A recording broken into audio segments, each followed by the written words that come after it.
আর ওই দোষ যদি ওর ভেতরে না থাকে, নতুন করে যদি ওই দোষটা তার উপরে চাপিয়ে তাকে দুনিয়ার মানুষের কাছে ছোট করে দেন, ওইটা হবে তহমত। ওটা কি বলেন? গীবত করলে কবিরা গুনাহ, তহমতের চাইতে মারাত্মক। তহমত যদি দুনিয়ায় কেউ করে, ওইটা যতদিন পর্যন্ত ওই লোকটা না করবে ততদিন পর্যন্ত তার কাছে আজরাইল আসবে না। কিছুই বলছেন নাই, কারণ তহমত তো এদেশে নেই। এত আসতে বলেন কোন কারণে? জোরে বলেন, আছে না নেই? এটা তখন সবচাইতে বেশি।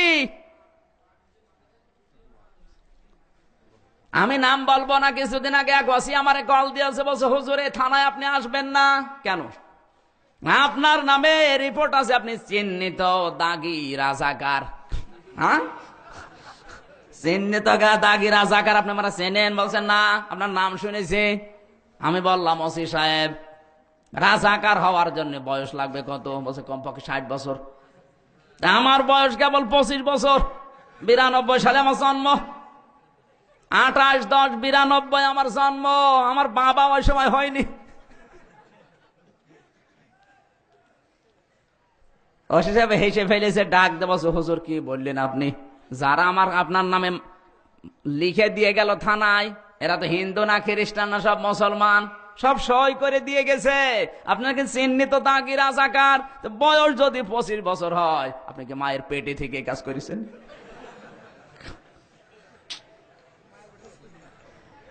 এই দোষটা আমার ভেতরে নেই। যারা জোর করে আমাকে কলঙ্কিত করার জন্য এই দোষটা চাপিয়ে আমাকে জাতির সামনে কালার করতে চেয়েছে, এই মানবতা বিরোধী কাজগুলো যতদিন ওই লোকটা না করবে ততদিন ওর সামনে আজরাইল আসবে না। দলিল সূরা নেসার 112 নম্বর আয়াত, বুহতানা ওয়া ইসমাম মুবিনা। যারা কোরআন শরীফের তাফসীর পড়তে পারে জিজ্ঞাসা করেন। একটা দুইটা না, বিশ্ববিদ্যালয়ে যতগুলো তাফসীর আমি দেখেছি, মুফাসসিরিন ইকরাম সব আয়াতের ব্যাপারে একই বক্তব্য দিয়েছেন। মাঝখানে একটা কথা বলে, যারা হারাম কামাই করেন, এলাকায় মনে হয় হারাম কামাই নেই। হারাম উপার্জন যারা করেন তাদেরকে বলছি কান খাড়া করেন। আপনি যদি হারাম উপার্জন করে পাহাড় পরিমাণ সম্পদ তৈরি করেন, আমার আল্লাহর ঘোষণা, ওই সম্পদ আপনি ভোগ করতে পারবেন না। হারাম কোন সম্পদ, হারাম সন্তান, হারাম টাকা পয়সা, হারাম ক্ষমতা ভোগ করার আগে আজরাইল আপনাকে নিয়ে যাবে। হারাম সম্পদ দেশে আছে না নেই? হারাম ক্ষমতা আছে না নেই? হারাম সন্তান আছে না নেই? স্টেজে বক্তব্য দিচ্ছে, ভাইরা আমার, বোনেরা আমার, এদেশ আমি এত ভালোবাসি, আমার জানের চাইতে প্রিয় এদেশ, অথচ ওর মাথার ভেতরে যে টুপি লাগিয়েছে, টুপি বিদেশি। যে জব্বা গায়ে দিয়েছে, জব্বা না, যে শার্ট গায়ে, শার্ট বিদেশি। যে প্যান্ট পরেছে বিদেশি, জুতা পায়ে বিদেশি, মোজা বিদেশি, বিরাস করে এসেছে বিদেশি বিরাস। এমনকি ছেলে মেয়ে তাও বিদেশি, বিয়ে করেছে তাও বিদেশি, আর পরিচয় দিয়েছে আমি দেশি। কোরআনে কারিমের আওয়াজ ১৫০০ বছর আগে আমার আল্লাহ জানিয়েছেন নিজের সাথে। এবার মিলান না, বাদ দিয়ে দেব। ওমান আ'রাদা আন যিকরি ফাইন্না লাহু মাঈশাতান দানকা ওয়া নাহশুরুহু ইয়াউমাল কিয়ামাতি আ'মা। সূরা তাহা 16 নম্বর পারা 19 নম্বর পৃষ্ঠা 13 নম্বর লাইনের 124 নম্বর আয়াত। আল্লাহ তাআলা বলেন, যে ব্যক্তি আমার আইন কানুন তোয়াক্কা করে না, আমার বিধান ভুলে কামাই করে। আজ পরিবারে, সমাজে, রাষ্ট্রে, কর্মজীবনে আল্লাহর বিধান আছে না নেই? এটা বাদ দিয়ে যারা বাম হাতের ইনকাম করছে, আজ চিকিৎসা বিভাগের দিকে তাকান, বিচার ব্যবস্থার দিকে তাকান, শিক্ষা ব্যবস্থার দিকে তাকান, যে ব্যবস্থার দিকে তাকাচ্ছি সব জায়গায় হারাম ইনকাম আছে না নেই? বলুন। একটা টাওয়ারে 10 জন ডাক্তার বসে, কান লাগান, 10 জন ডাক্তার বসেছে চেম্বার নিয়ে একটা টাওয়ারের ভেতরে। 10 জনের উপায় কিন্তু এক না। একজন 180 মাইল বেগে চালাচ্ছে। হারাম হালাল দেখা দেখি নেই। বাবা শাহজালাল, মদের কাছে কুত্তা বিড়াল সব হালাল। সব হালাল করে নিয়েছে। একটা ঔষধ লিখবে, তা ওই জায়গায় কমিশন না, এরকম ডাক্তার নেই। হারাম হালালের তোয়াক্কা না করে 2 নাম্বার ওষুধ আপনি 1 নাম্বার বলে চালিয়ে দিচ্ছেন। ঔষধ কোম্পানি থেকে আপনাকে যেটা দিচ্ছে ওইটা হাদিয়া, ওটা কি? ঘুষ। গরিব বড় লোক দেখা দেখি নেই, সব সমান করে আপনি নিজের ব্যবসা চালিয়ে যাচ্ছেন। টাকা উপায় হবে না তা না, টাকা উপায় হবে। আপনার চর্মচোখে দেখবেন টাকা অনেক বেশি বাড়তেছে, কিন্তু আমার আল্লাহর কোরআনের ঘোষণা দঙ্কা, ওই টাকার ভেতরে কোনো বরকত থাকবে না। আজ যারা ব্যবসা করে, বাণিজ্য করে, চাকরি করে, বিভিন্ন প্রতিষ্ঠানে আছে, আমার মনে হয় দাখিল, আলিম আর ফাজিল কামিল, এই 4টা মাদ্রাসায়, হাই স্কুল, কলেজ আর বিশ্ববিদ্যালয়, এই 3টা প্রতিষ্ঠানে যারা মেন দায়িত্বে আছে, এরা জান্নাত পাওয়া সহজ না কঠিন? যারা দায়িত্বে আছে জিজ্ঞাসা করে দেখেন।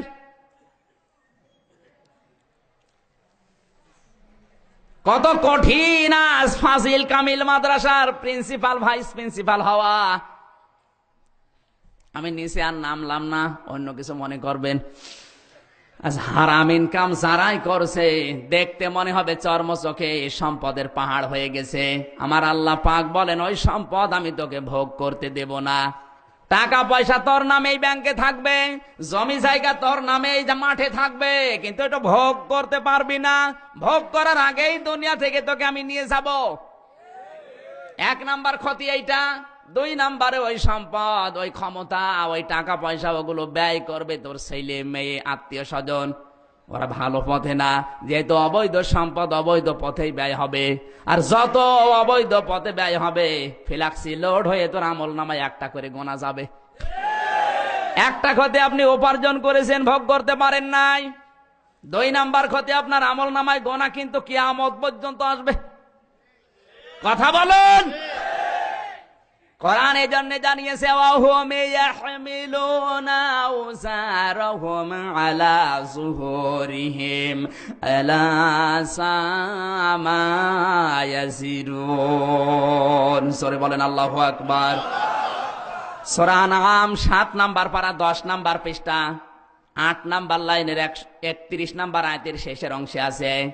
তাফসিরে মাযহারি থেকে বলছি, আল্লাহ রাব্বুল আলামিন বলেন, ওয়াহুম ইয়াহমিলুনা আওযারাহুম আলা যুহুরিহিম, ওদের পিঠের উপরে আমি আল্লাহ ওদের পাপের বোঝাটা চাপাতেই থাকবো। ইয়াহমিলুনা, এটা মোজারের আলোচনা, বর্তমান ভবিষ্যৎ, প্রেজেন্ট ফিউচার। হামালা ইয়াহমিলু মানে বহন করা। আল্লাহ হামাল না দিলে ইয়াহমিলুন দিলেন কেন? আলা মানে ওপরে, জুহুর মানে পিঠ, হিম মানে তাদের। ওদের পিঠের ওপরে গোনার বোঝাগুলো আমি আল্লাহ একটা একটা করে চাপাতেই থাকবো। ও তো মারা গেছে, কিন্তু ওর গোনার খাতা তো বসে নেই। ওর যে ছেলে ছিল, মেয়ে ছিল, সংগঠনের লোক ছিল, যত অন্যায় অপরাধ করবে, এক একটা গোনা ফ্ল্যাক্সি লোড হয়ে ওর আমল নামা বাড়তেই থাকবে। আল্লাহ এই জন্যে ঝাড় না দিয়ে দিয়েছেন আউঝার। আউঝার বহু বচন, বোঝা যাচ্ছে না? নাকি নিচে নামা লাগবে? আজ নিজের দিকে আয়াতটা মিলিয়ে আমরা দেখি তো, আমাদের গোনার বোঝা কমতেছে না বাড়তেছে? যে যেই পর্যায়ে আসি ওই জায়গা থেকে হিসাব করে দুনিয়া বিদায় নিন, না তো খবর আছে আপনার। বলেন। নিজে অন্যায় করেছে, রাগ তুলতে গিয়ে চেক দিতে পারে না, এখন ওই আসল কাবা ভাঙবে।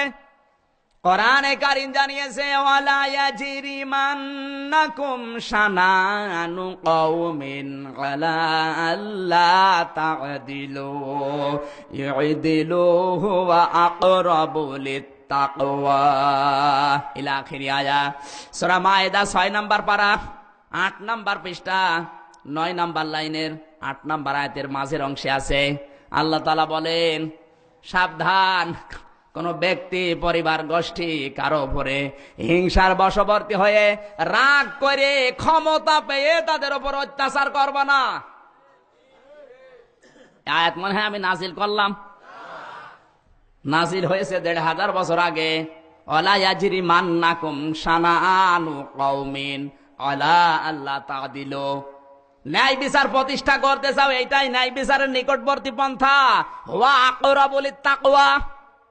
তাকওয়ার সবচাইতে নিকটবর্তী পন্থা এটা, ক্ষমতা পেয়ে যেন কারো উপর অত্যাচার না হয়। এ ফতোয়া কার বলেন? এটা পৃথিবীতে এখন আছে না নেই? সব জায়গায় এটা এখন, পরিবার থেকে শুরু করে আন্তর্জাতিক জীবন পর্যন্ত। রোহিঙ্গাদের দিকে তাকান, কাশ্মীরের মুসলমানদের দিকে তাকান, ইয়ামেনের মুসলমানদের দিকে তাকান, যেদিকেই তাকাচ্ছি সর্বোপরি বাংলাদেশের মুসলমানদের দিকে তাকান। ক্ষমতা যারাই পেয়েছে তারা আজ অনেকেই হিংসার বশবর্তী হয়ে রাগ তুলতেছে। অনেকে 100 বছরের রাগ একদিনে তুলে ফেলছে, এক রায়ে রাগ শেষ। এই কথা বলেন না কেন? এরকম রাগ আছে না নেই? এ সমস্ত রাগগুলো যারা তুলছেন, আমি বলি যা হচ্ছে ভালো হচ্ছে।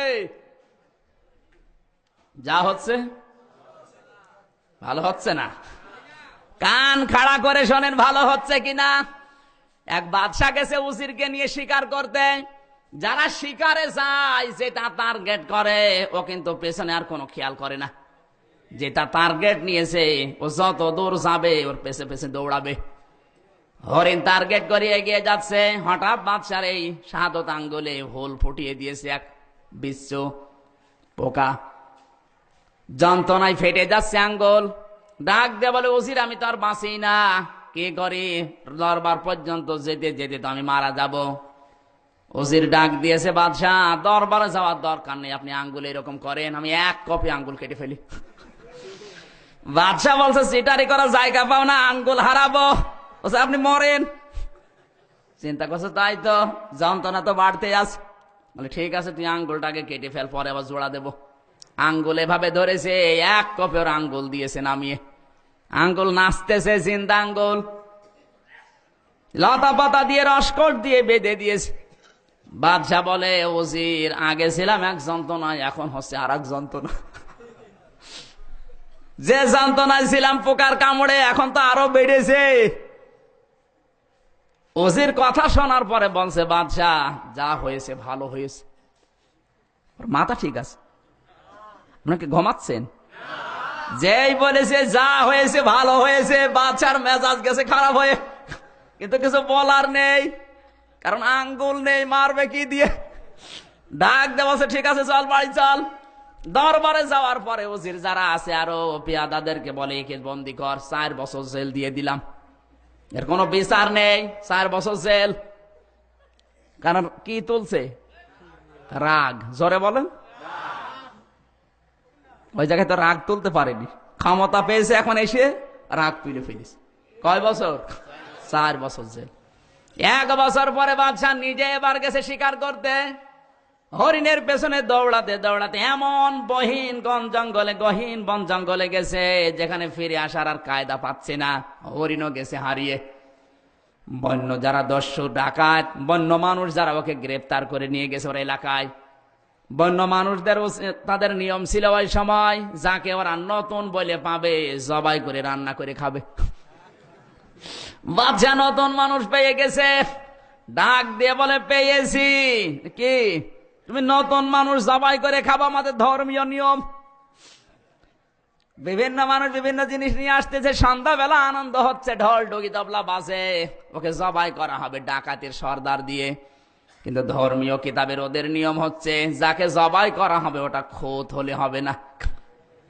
ওর শরীরে যদি কোনো খোদ থাকে তাকে ওরা খায় না।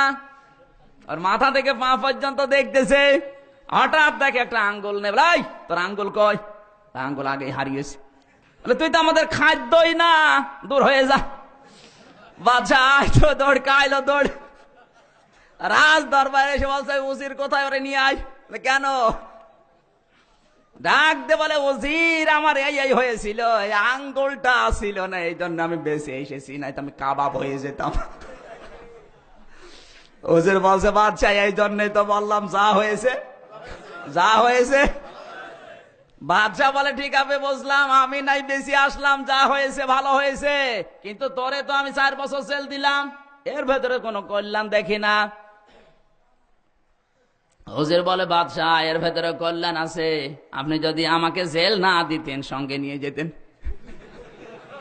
আর সঙ্গে যদি নিয়ে যেতেন ওরা তো আপনাকে ছেড়ে দিত, আঙ্গুল নেই, আমার ওরা কাবাব বানিয়ে ফেলতো। এই জন্য আপনি আমাকে না নিয়ে জেলখানায় দিয়েছেন, আমি বেশি আছি, এই জন্য বলছি যা হয়েছে। আর বলেন, আজ পৃথিবীর অবস্থা দেখে দুশ্চিন্তা করার কারণ নেই। আজ বাংলাদেশ, ভারত, পাকিস্তান, মায়ানমার, পৃথিবীর মুসলিম বিশ্বগুলোর উপরে যা চলছে এতে ভালো হচ্ছে, এই কারণে এর দ্বারা বাংলাদেশে কারা ইসলাম বিরোধী এটা প্রমাণ হয়ে যাচ্ছে। অনেক দাড়িওয়ালা টুপিওয়ালা মানুষও রাম আর বামদের পক্ষ নিয়ে স্লোগান দিচ্ছে, কথা বলেন। এটা প্রমাণ হচ্ছে বাংলাদেশে ইসলাম মানার ক্ষেত্রে কারা অগ্রগামী। এজন্য যা হচ্ছে আপনাকে রাগ হয়ে গেল। আমার ভাইরা, আমি বোঝাচ্ছিলাম, নিজের কাবা নিজে আগুন ধরিয়ে আসল কাবা ভাঙার জন্য যাচ্ছে। 70,000, কেউ লিখেছে 60,000 হাতির বাহিনী নিয়ে, পদাতিক বাহিনী নিয়ে দৌড়াচ্ছে। কাবা শরীফ রাখবে না দুনিয়ায়, কাবার মালিককে। ওয়াদিয়া মুহাসসার নামক জায়গায়, কাবা থেকে একটু পাশে, বেশি দূরে না, ওই জায়গায় এসে হাতি, যে মেন হাতি, দলীয় প্রধান, তার নাম মাহমুদ, থেমে গেছে। এ হাতি আর যেতে চায় না, যত পিটায় হাতি উঠতে চায় না। কারণ হাতিকে কমেন্ট দিয়েছে কে? আমার আল্লাহ জানিয়েছে, তুমি আমার সৃষ্টি আর এটা আমার ঘর, আমাকে ঘর, আমার ঘর ভাঙ্গার জন্য যারা এসেছে সাবধান, তুমি উঠবে না। হাতিদের অভ্যাস, সামনে যেটা যায় পেছনে যারা আছে তারা কিন্তু ওই দিকেই ফলো করে। ও যেই বসেছে, পেছনে যারা ছিল সব গেছে বসে। যত পিটাচ্ছে রক্তাক্ত হয়ে যায়, হাতি উঠতে চায় না। একটা বন্য পশু হাতি আল্লাহর ঘর কাবা চেনে, কিন্তু বাংলাদেশের এমন পশু আছে যারা আল্লাহর কাবা চেনে না, গালি দেয়। ওর কপাল ভালো ছিল যে জেলখানায় ছিল, নয়তো একটা পশমও পেত না বাংলা জনগণ, কথা বলেন। কপাল ভালো ছিল, কাবা শরীফকে গালি দিয়েছে। এ ঘর কার? আবরাহা চিন্তা করছে এভাবে হবে না, কাবার দায়িত্বে আছে কারা আগে দেখি।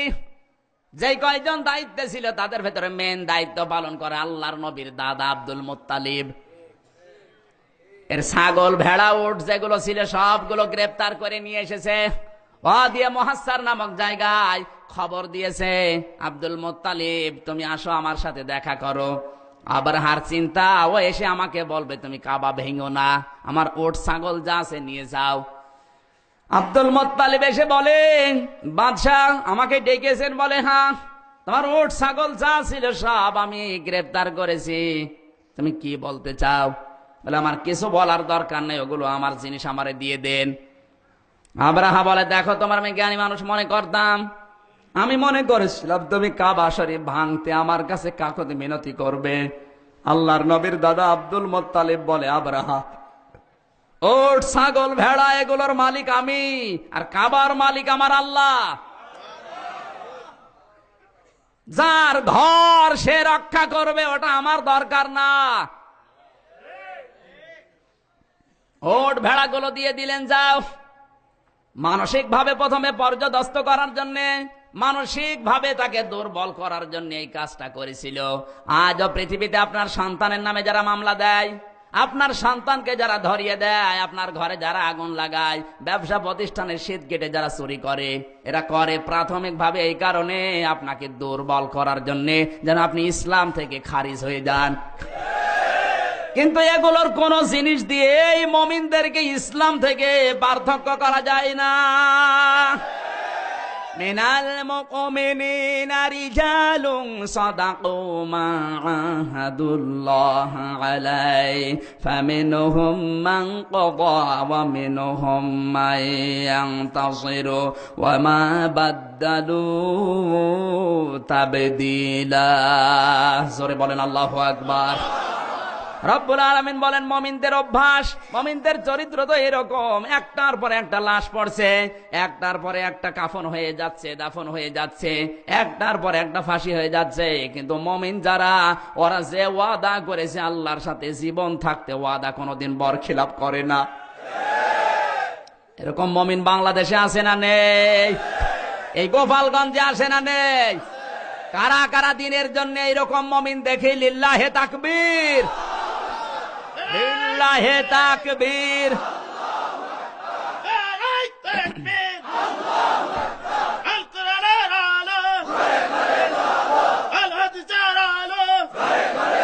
হাত নামা।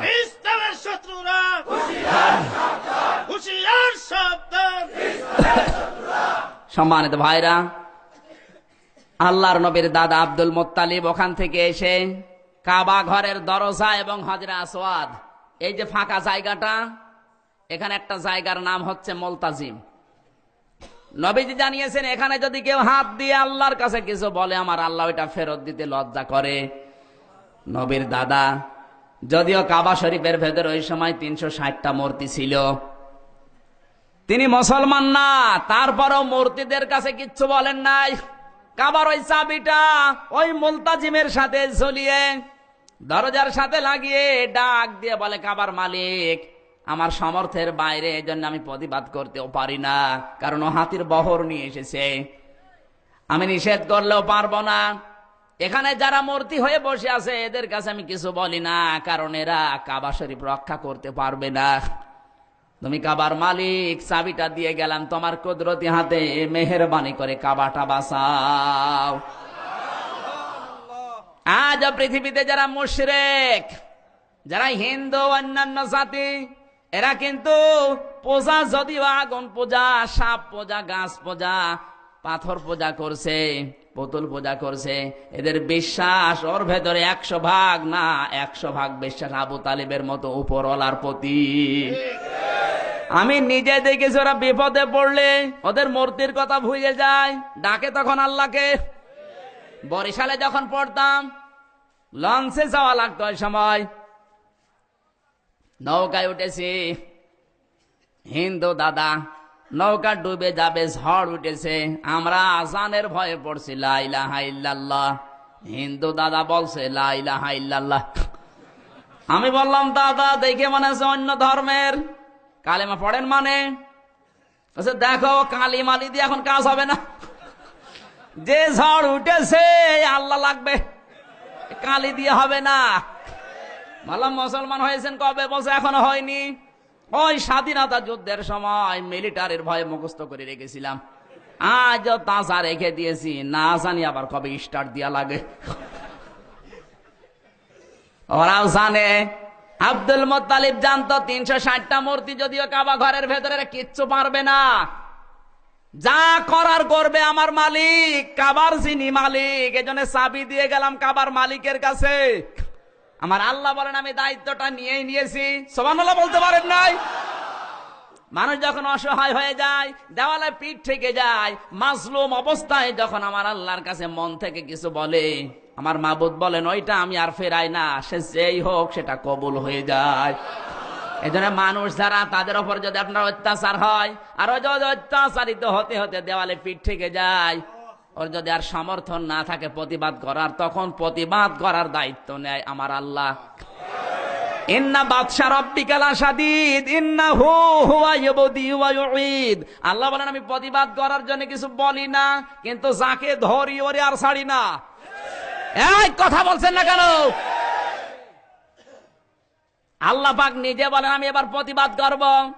মাহমুদ নামক হাতিটা যখন উঠতে চাই না, আল্লাহ রাব্বুল আলামিন এই হাতির আর তো চিৎকার দেখে আরশ থেকে ডাক দিয়ে বলে, জান্নাতের পাখি আবাবিল, তোরা কোথায় যা, এক ঝাঁক চলে যা। ঝাঁকে ঝাঁকে পাখি জাহান্নাম থেকে 3টা করে পাথর মুখে। এখনো কাবা শরীফে যারা যান, রাত 3:30টার দিকে তাহাজ্জুদের সময় যারা যাবেন, দেখবেন কাবার ভেতরে আবাবিল পাখি কিচির মিচির করে ডাকতেছে। আমি তাহাজ্জুদের জন্য গেলাম, তাহাজ্জুদের আজান হয় ওখানে।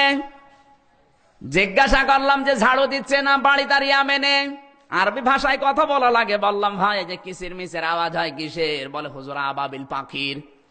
আবাবিল পাখি কোন আবাবিল? বিশ্বনবী জন্মের আগে 50 দিন আগে আল্লাহ পাখি পাঠিয়েছিলেন আবরাহার বাদশাকে ধ্বংস করার জন্য, যেটা সূরা ফিলের ভেতরে আছে, ওয়ারসালা আলাইহিম তায়রান আবাবিল। এই সেই আবাবিলের ডাক। আমি বললাম এরা পোশাক পায়খানা করে না কাবার চত্বরে, এগুলো তো ঝাড় দিতে পরিষ্কার করতে আপনাদের হাঁপ লেগে যাওয়ার কথা বলে না। আর 16 বছর কাবা শরীফের চত্বর আমি ঝাড় দেই, 16 বছরের ভেতরে এদের পায়খানা কেমন দেখার ভাগ্য আমার হয়নি। এই আবাবিল পাখিদের যখনই পোশাক পায়খানার প্রয়োজন হয় উড়ে চলে যায়, দূরে কোথাও মলমূত্র ত্যাগ করে আবার কাবার চত্বরে এসে আল্লাহর কাবা ঘরের ভেতরে থাকে। সুবহানাল্লাহ বলতে পারেন না? নবীজি বলেন 3টা আয়াতের তাফসিরে বিশ্বনবী নিজে করেছেন। 3টা পাথর প্রত্যেকটি পাখির মুখের উপরে, একটা মুখে 2 পায়ে 2টা, সরিষার দানার মতো। আল্লাহর নবী বলেন কোন কাফেরের উপরে কোনটা পড়বে, প্রতিটি পাথরের উপর তার নাম, তার বাবার নাম পর্যন্ত লেখা ছিল। পাখি একে খুঁজতেছে কার বাবার নাম কোনটায় লেখা, তার উপরে ফেলে।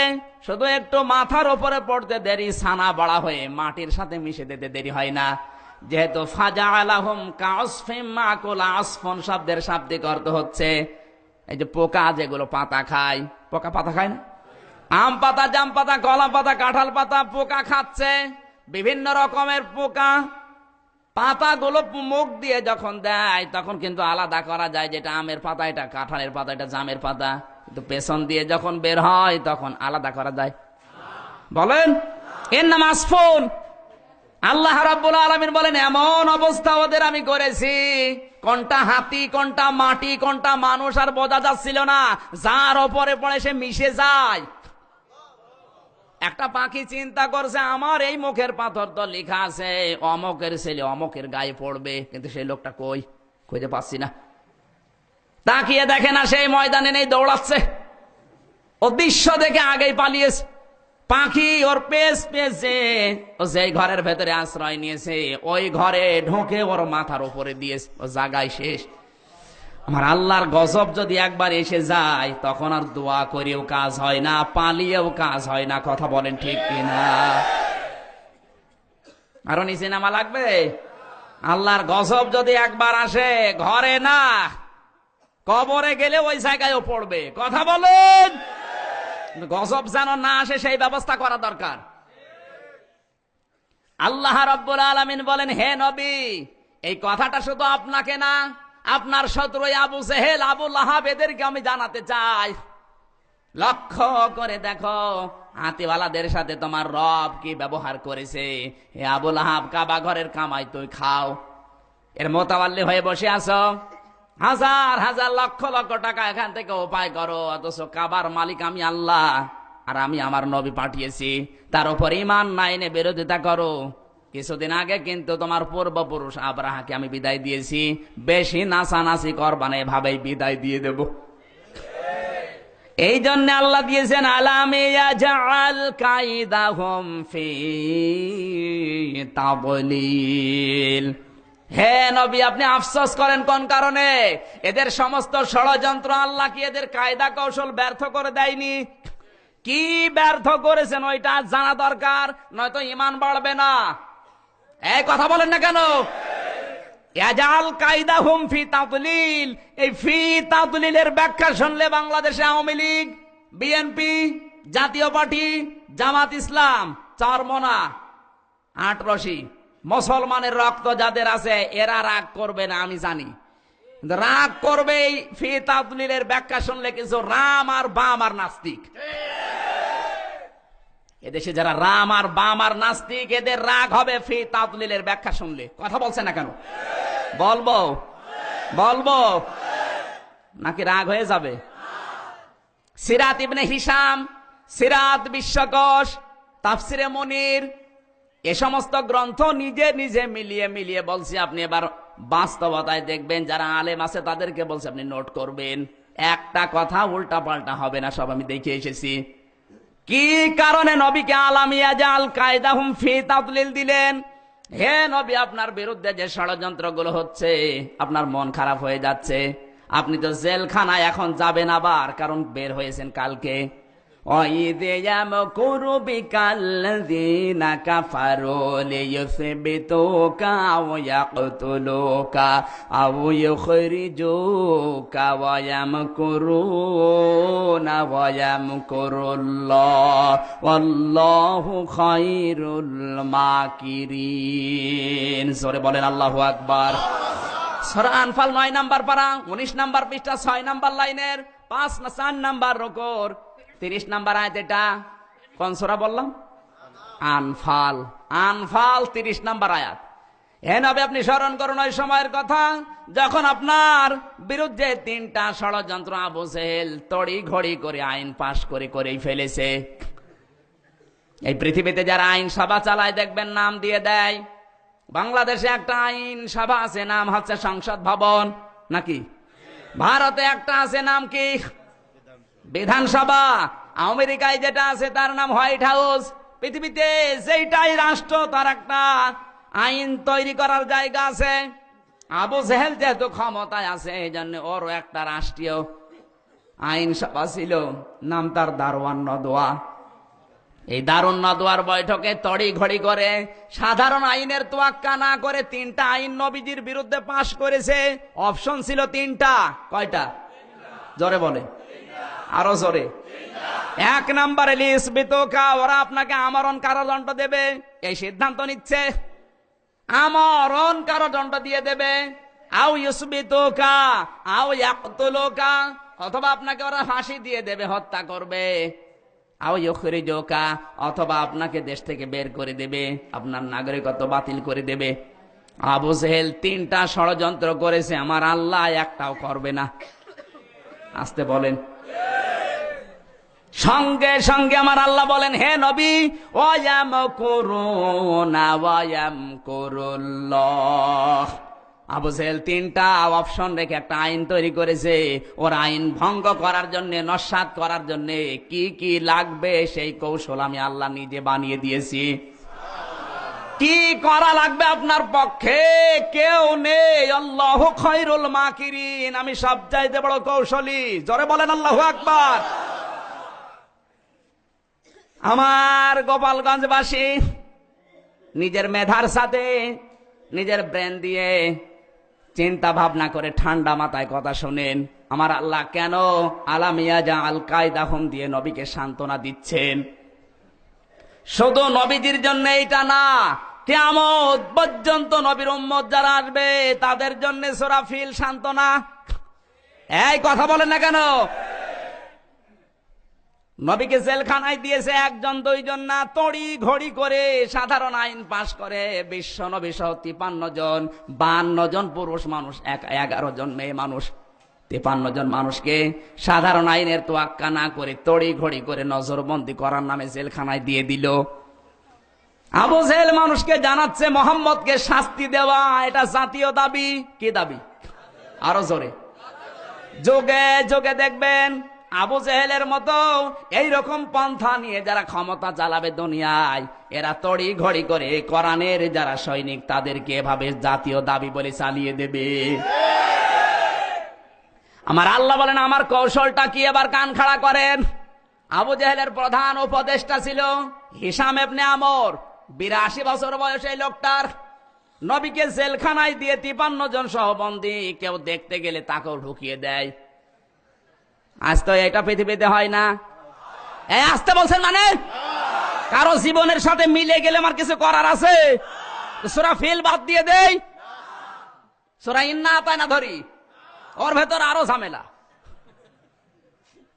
আপনি আমাকে যেখানে নিয়ে যাবেন ওই জায়গায় সমস্যা।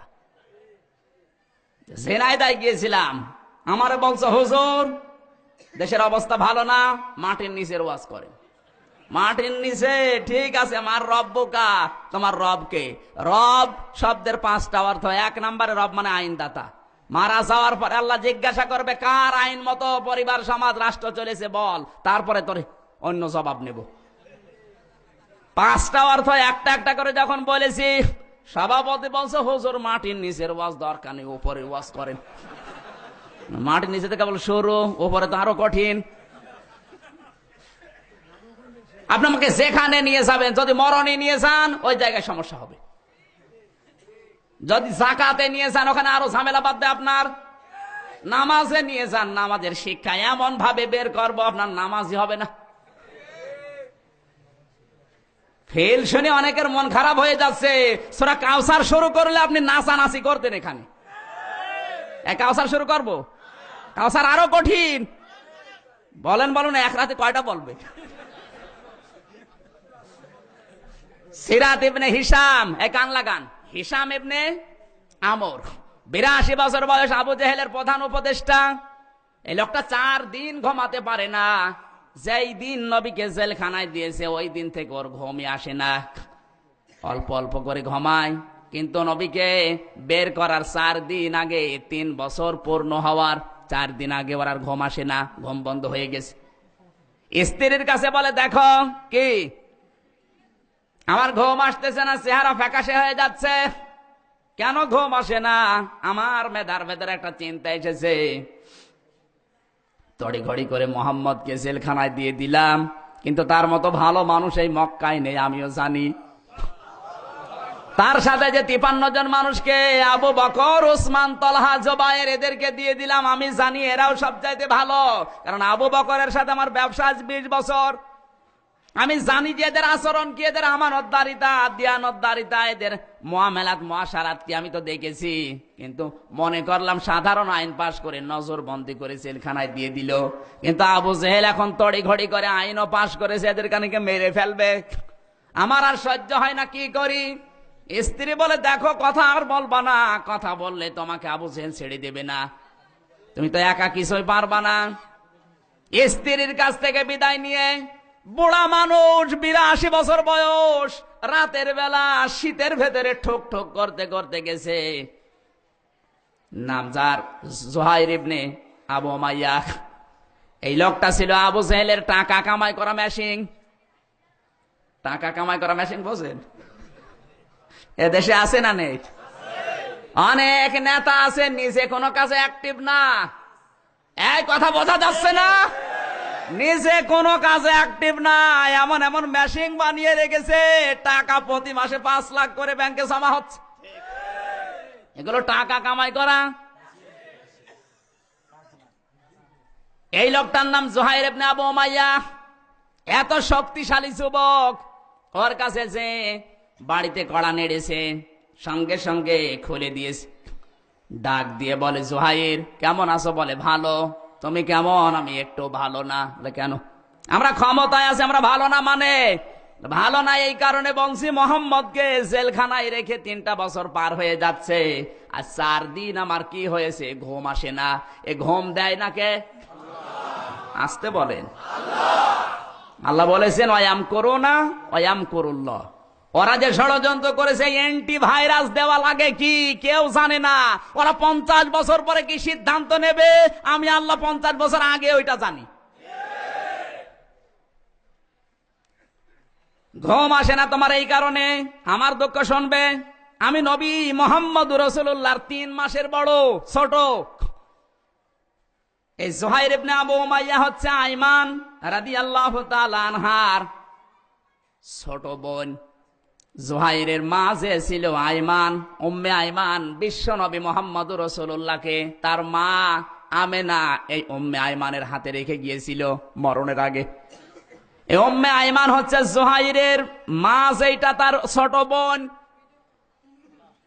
এই জুহাইরের মা ডাক দিয়ে বলে, 2 বছর অন্ধ ছিলাম, আমি কিছুই জানতাম না, কিন্তু এখন শুনতে পেরেছি সকালবেলা মোহাম্মদকে নাকি তোমার দেশের মানুষগুলো গ্রেপ্তার করে জেলখানায় দিয়েছে শিয়াবে আবি তালিব।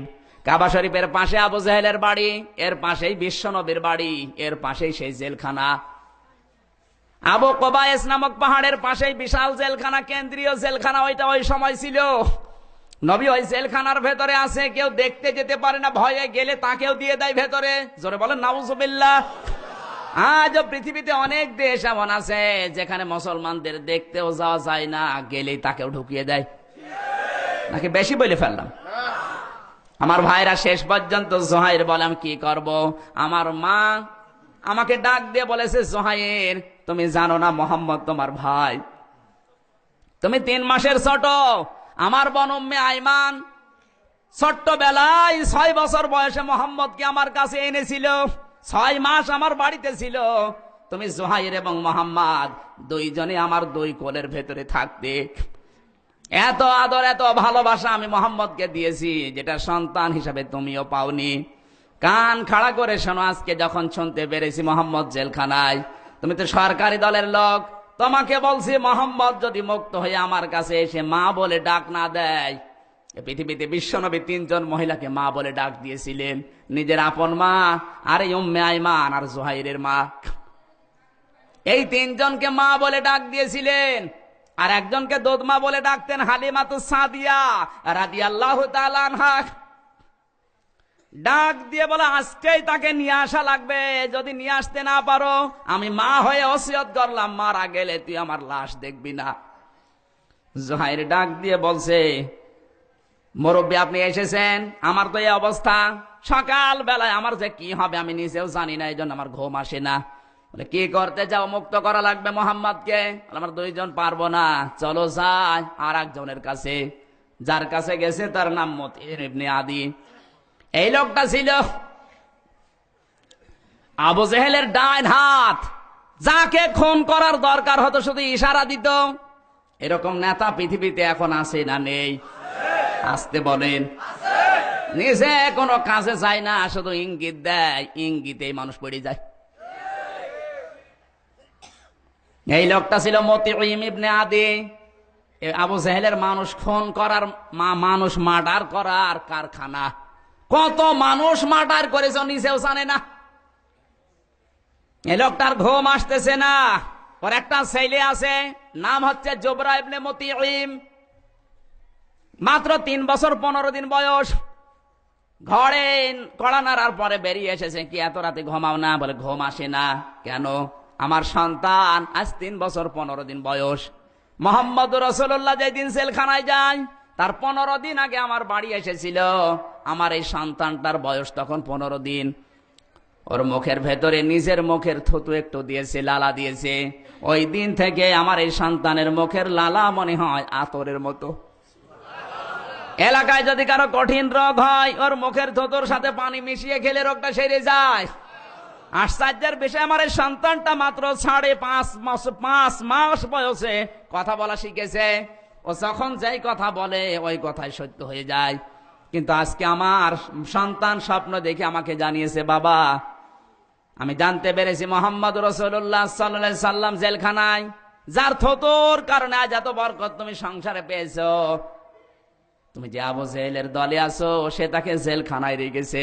আমি আজকে স্বপ্ন দেখেছি, মোহাম্মদ যদি আমার কাছে না আসে আমি কিন্তু বেশি দিন বাঁচবো না, মারা যাব। এই কথা শোনার সঙ্গে সঙ্গে আমার স্ত্রী আমাকে ডাক দিয়ে বলে, স্বামী তুমি একটা নাফরমান, তুমি যে দলে আছো ওই দলের লোক মোহাম্মদকে জেলখানায় নিয়েছে, এদিকে তোমার ছেলে মরতে বসেছে। সকাল বেলা যদি মুক্ত করতে না পারো, আমার তোমার স্ত্রী হয়ে বলছি ছেলে নিয়ে বাবার বাড়ি চলে যাব। মতিম ডাক দিয়ে বলে, মুরব্বীরা আপনারা এসেছেন, এখন আমার তো সংসার বাঁচানোর দাবি হয়ে গেছে মোহাম্মদ মুক্ত করা। মুক্ত না করলে আমার ছেলে মারা যাবে, আমার বউ হারাবো, পরিবার নষ্ট হয়ে যাবে। কি করতে চাও? যা করা লাগে আমাকে বলো, আমি তো মানুষ খুন করার উস্তাদ। হবে না এভাবে, চল আমরা আর একজনের কাছে যাই। এই 3 জন মিলে গেছে মুখতার ইবনে হিশাম এই লোকটার কাছে। এসেছিল আবু জেহেলের বডিগার্ড, খালাতো ভাই। 1 মাস ধরে অসুস্থ। আজকে অসুস্থতা সেরেছে কিন্তু ঘুম আসে না। কড়া নাড়ার পরেই বেরিয়েছে, ডাক দে বলে কি হয়েছে? হবে আর কি, আজ 1 মাস অসুস্থ, আমার নেতার কাছে আমি যেতেও পারি না। সম্পর্কে আমার খালাতো ভাই হয়, আমি ব্যক্তিগত নিরাপত্তা কর্মী হিসাবে ছিলাম, কিন্তু আমার চাকরিটাও এখন যায়, কারণ আমার শরীর ভালো না। আমার মা আজকে রাতের বেলা আমাকে বলেছে, বাবা টাকা পয়সা তো খরচ করলাম কম না, কিছুতেই কিছু হয় না, তুই এক কাজ কর, আমি উটনির দুধ নিয়ে এসেছি, এর সাথে মধু মেশা, মোহাম্মদ যে কালেমার দাওয়াত দেয় ওই কালেমাটা পড়ে মধুটা খা। আমার মুরব্বীরা আপনারা এসেছেন, কিছুক্ষণ আগে আমার মায়ের দেওয়া ওই মধু, আমার মায়ের দেওয়া উটনির দুধ মিশিয়ে মোহাম্মদের এই কালেমা পড়ে যখনই খেয়েছি আমার রোগ ভালো হয়ে গেছে। ওই সময় থেকে আনন্দে আমার ঘুম আসে না। কি করতে চাও? বলে কি করা লাগবে জানি না, মা আমাকে বলেছে স্যার অসিলায় তুই ভালো হলি, সেই কালেমা রক্ষা কর। এখন আমাকে এই কালেমাওয়ালা যে তাকে রক্ষা করা লাগবে, হবে না এভাবে। আমাদের মায়ের প্রতিজ্ঞা যেহেতু 4 জন হবে না, চল আমরা আর একজনের কাছে যাই। 4 জন মিলে গেছে সাইমা ইবনে আসওয়াদের কাছে। এই লোকটার বয়স ছিল 75 বছর। এ ছিল বুদ্ধিজীবী, ঠান্ডা মাথার খনি। এ দেশে নেই ঠান্ডা মাথার খনি, ইসলামের বিরুদ্ধে বুদ্ধি দিত। আজ বাংলাদেশের দিকে তাকান, সুশীল সমাজ নাম দিয়ে যেই মানুষগুলো বড় বড় মোষ নিয়ে টক শোতে ইসলামের বিরুদ্ধে কথা বলছে, তার ভেতরে 1 নাম্বারে কয়েকদিন আগে একটা মারা গেছে রংপুরের সৈয়দ শামসুল হক। ও শয়তান আজানের ধ্বনিকেও পছন্দ করে নাই, বলে আল্লাহু আকবার যখন বলা হয় তখন মনে হয় কাকে যেন কা কা করছে। এই শয়তানের আবার জানাজা হয়, ওর নাম আবার মিলাদ দিয়েছে কুড়িগ্রামে। ও মিলাদ দিয়ে কেন? ওর নামে কোরআন শরীফ খতম করে গুলিয়ে খাওয়ালেও জাহান্নামে যাবে। বলেন আল্লাহু আকবার, আল্লাহু আকবার যারা সহ্য করতে পারে না, ওর মিলাদ কি আর জানাজা কি? এটা মানুষ দেখানো, এটা কি? এই সাইমা ইবনে আসওয়াদ ছিল এই প্রকৃতির মানুষ, শুধু ইসলামের বিরুদ্ধে বুদ্ধি দিত।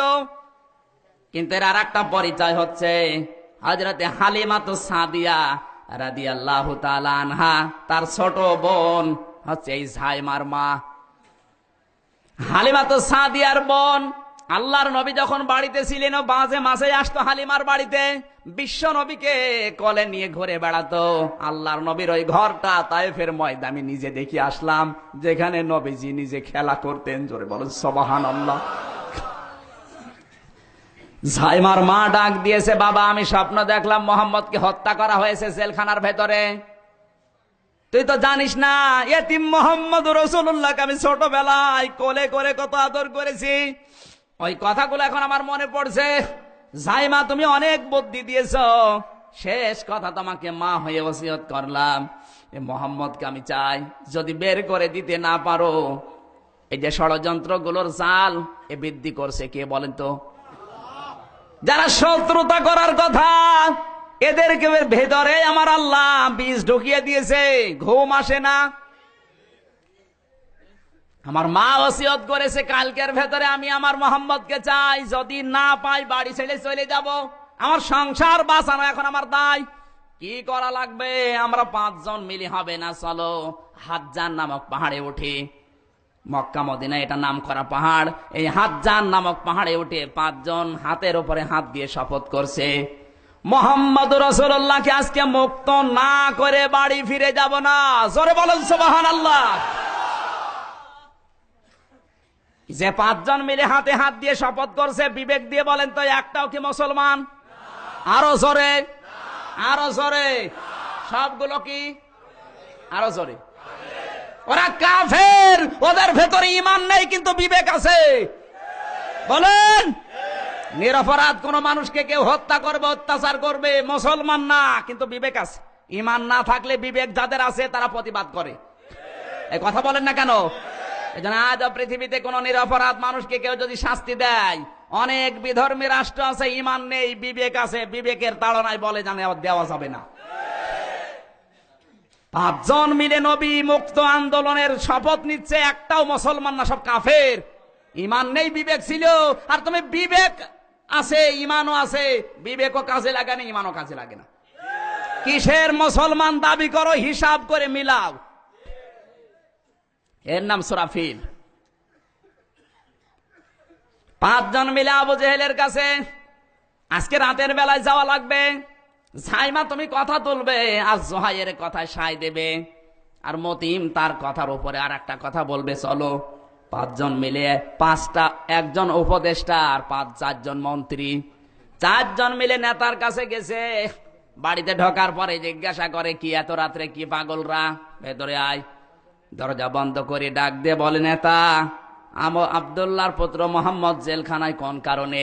আবু জেহেল বলে, বেটা মন্ত্রী নিয়েছো, কোন কারণে দিয়েছি তাও বোঝো না? ও যে কালেমার কথা বলে ওইটা যদি মেনে নেই, আমরা যে আইনগুলো বানিয়েছে একটাও চলবে না।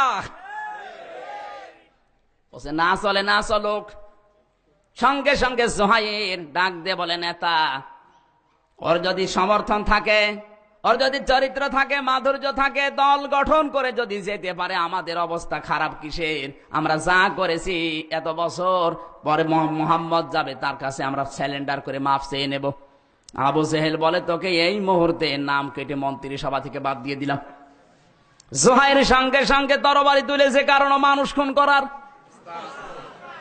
তরবারি বের করে বলছেন, নেতা, আমারে রাখবে না রাখবেন ওটা আমার দেখার দরকার নেই। আজ আমার পরিবার নষ্ট হয়ে গেল, আমার বউ চলে যাবে সকালবেলা, আমার ছেলে মরে যাবে, আমার মা ওসিয়ত করেছে, আগে তালার চাবি আমার হাতে দে, না এইটা দিয়ে তোরে শুরু করব।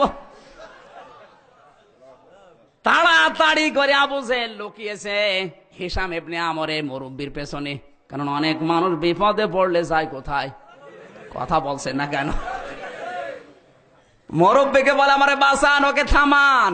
মুরব্বি বলছেন, না, বাঁচাতে পারে, চাবি দাও। আবু জেহেল বলছে, কথার সুর তো সব এক মনে হচ্ছে, সব মনে হচ্ছে এক জায়গা থেকে এসেছো, কি করবা আমি জানি না, তাড়াতাড়ি করে যদি দিতে পারো চাবি, তাহলে আমি বাঁচিয়ে দিতে পারি। চাবিটা দিয়েছে হাতে। চাবিটা নেওয়ার পরে সঙ্গে সঙ্গে এই 5 জন মিলে মিছিল দিয়েছে, বিশ্ব নবী মোহাম্মদ রাসূলুল্লাহকে মুক্ত করার জন্য আমরা যাচ্ছি। মক্কার বৃদ্ধ মানুষ যারা লাঠি ভর দিয়ে দৌড়াচ্ছে, মোহাম্মদ রাসূলুল্লাহ আজ মুক্ত হবে। ছোট ছোট ছেলে মেয়েরা যারা দুধ পান করছিল, মা ডাক দিয়ে বলে, মিছিল যাচ্ছে মোহাম্মদ মুক্তির, দুধ যা খেয়েছি সে পর্যন্ত থাক, পরে দুধ পান করবে, আগে মুক্ত করে আস। জেলখানায় যাওয়ার পরে চাবিটা খুলেছে, আল্লাহর নবীর কাছে যে বিশ্ব নবী মনে করলেন আজ আমাকে জেলখানায় এরা হত্যা করবে, কারণ 5 জন এসেছে, 5 জনই ভয়ঙ্কর মানুষ। কথা বলুন। হিশাম ইবনে আমর এই বৃদ্ধ মানুষ, 82 বছর বয়স, আল্লাহর নবীকে ডাক দিয়ে বলেন, ইয়া মুহাম্মদ ইন্নাকা আতিকুন মিন ইয়াউমি হাযা, আজকে থেকে তোমাকে আমরা মুক্ত করার জন্য এসেছি। আল্লাহর নবী আনন্দে কেঁদে ফেললেন, দাঁড়াতে গেলেন কিন্তু দাঁড়াতে পারেন না। 3 বছর জেলখানায় আল্লাহর নবীর পায়খানা হতো ছাগলের পায়খানার মতো। বিশ্বনবী আমার দাঁড়াতেই পারেন না, শরীর ধরে ধরে যখন দাঁড়িয়েছে, নবীজির শরীরে মনে হচ্ছে খোলা হয়ে গেছে। হিশাম ইবনে আমর চোখের পানি দিয়ে ফেলে দিয়ে চিৎকার মেরে বলে, আরে নিষ্ঠুর আবু জেহেল, কে মোহাম্মদকে জেলখানায় ঢোকালি, আর এখন কি করে বের করছি আমরা? আল্লাহর নবীকে বের করে নিয়ে আসলেন। বিশ্ব নবী কাবার চত্বরে আসলেন, যেই জায়গায় নবীজির দাদা চাবিটা রেখেছিলেন, ওই চাবিটা হাতে নিলেন, ভাষণ দিলেন, এই মক্কার মানুষেরা, কোন অপরাধ করেছিলাম তোমাদের কাছে, কোন কারণে আমার 3 বছর জেল খাটালে? যেমন একটা মিথ্যা কথা তোমাদের সাথে আমি বলি নাই, নিজেরাই নাম দিয়েছ আল আমিন as-সাদিক, কোন কারণে আমার 53 জন সঙ্গে সাথীকে এই কষ্টটা দিলি? জবাব দাও। সবাই লা জবাব হয়ে গেছে। রব্বুল আলামিন বলেন, হে নবী, কাইদাহুম ফি তাদলিল, ওদের যত ষড়যন্ত্র ছিল ওদের দিয়ে আমি ধূলিসাৎ করে দুনিয়ার মানুষকে দেখিয়েছি। ওই আল্লাহ এখন আর নেই। আরো আসতে বলেন। আমার আল্লাহ এর পরে আর একটা তথ্য দিয়েছেন, তারমিহিম বিহিজারাতিম মিন সিজ্জিল ফাজআলাহুম কাসফিম মাকুল। জোরে বলেন আল্লাহু আকবার। সুবহানাল্লাহ আলহামদুলিল্লাহ লা ইলাহা ইল্লাল্লাহ, সুবহানাল্লাহ আলহামদুলিল্লাহ লা ইলাহা লা ইলাহা ইল্লাল্লাহ মুহাম্মাদুর রাসূলুল্লাহ। আপনাদের কষ্ট হচ্ছে না? না মানে আমি তো ঘেমে গেছি। এবার একে আসেন, ওখান থেকে উঠে আসেন, আমি একটু বসি। আপনাদের ধৈর্য কোলাবে তো? এই মেয়েরা এসেছে কোথায়? মেয়েরা কোথায়?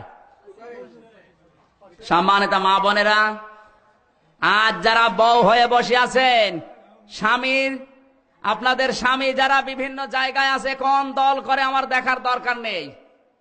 বউ হিসাবে আপনার দায়িত্ব হচ্ছে এই ঝাইমার মায়ের মতো, জোহাইর ইবনে আবু উমাইয়ার স্ত্রীর মতো দায়িত্ব পালন করতে হবে। শুধু বউ হয়ে বসে থাকা না, নিরপরাধ কোন মানুষকে কেউ যদি অত্যাচার করে, আপনার স্বামীকে আপনি এই ওসিয়ত দিয়ে পাঠান, হয় তাকে মুক্ত করেন, না আপনার সংসার আমি মানি না।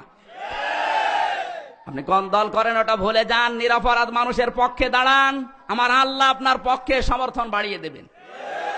মা যারা হয়ে এসেছেন, মাদের উচিত হচ্ছে এই মুতিঈম ইবনে আদির মায়ের মতো ভূমিকা পালন করা।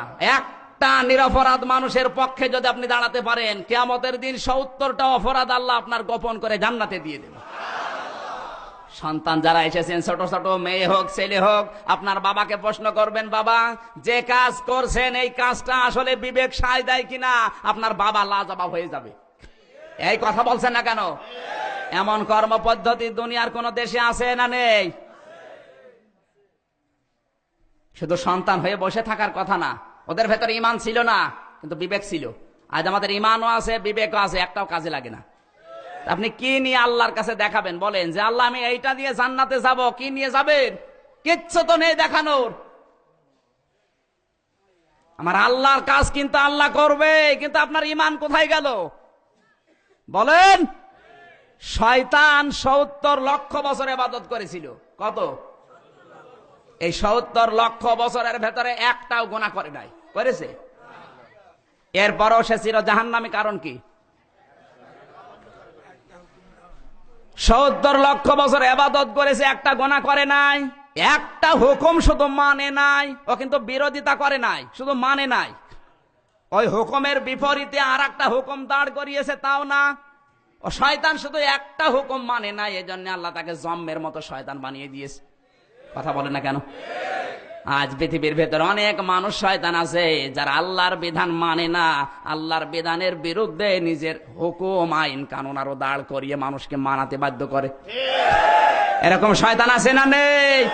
আপনি তো জিন শয়তানের চাইতেও মারাত্মক। ও তো মানে নাই, কিন্তু বিরোধী কোনো আইন তৈরি করে দাঁড় করায় নাই। আপনি তো মানেন না, নিজে আইন তৈরি করে দাঁড় করিয়েছেন আল্লাহর আইনের সামনে, আরো মানুষকে ওই আইন মানতে বাধ্য করেন। পৃথিবীতে এই জন্য জিন শয়তান যারা আছে, 4 কোল আর আয়াতুল কুরসি পড়ে ফু দিলে চলে যায়। কিন্তু মানুষ শয়তান যারা 4 কোল না, কোরআন শরীফ পুরা পড়ে ফু দিলেও যায় না। সম্মানিত ভাইরা, আশা করছে আল্লাহর কাজ আল্লাহ করবে। এখানে যারা আছে, খুব বেশি হলো 60 বছর পরে এখানে একটা মানুষও থাকবে না। কথা বলছেন না কেন? মারা তো যাবেনি। আল্লাহর কাজ আল্লাহ ঠিকই করবে। আল্লাহু খায়রুল মাকিরিন। আল্লাহর ষড়যন্ত্র, আল্লাহর কৌশল পৃথিবীর মানুষের কৌশলের হিসাবের সাথে মেলে না। আপনি যে কৌশল করেছেন ওইটার সাথে মিলবে না। আপনার ব্রেনের মালিককে, এই মেধায় আর কতটুকু বুদ্ধি আছে? এটা দিয়ে যা যা তৈরি করে রেখেছেন পরিকল্পনা করে আল্লাহর বিরুদ্ধে, রাসূলের বিরুদ্ধে, আর সবচাইতে বেশি বিরুদ্ধে লেগেছে পৃথিবীর মানুষ আল্লাহ এবং রাসূলের। এই কথা বলছে না কেন? বাংলাদেশে নাস্তিক খুব বেশি না, কয়েকটা। নাস্তিক খুব বেশি না, কয়েকটা। কিন্তু এরা আমার আল্লাহ এবং রাসূলকে নিয়ে যত কটূক্তি করেছে, পৃথিবীর কোন মানুষ এত কটূক্তি করে নাই।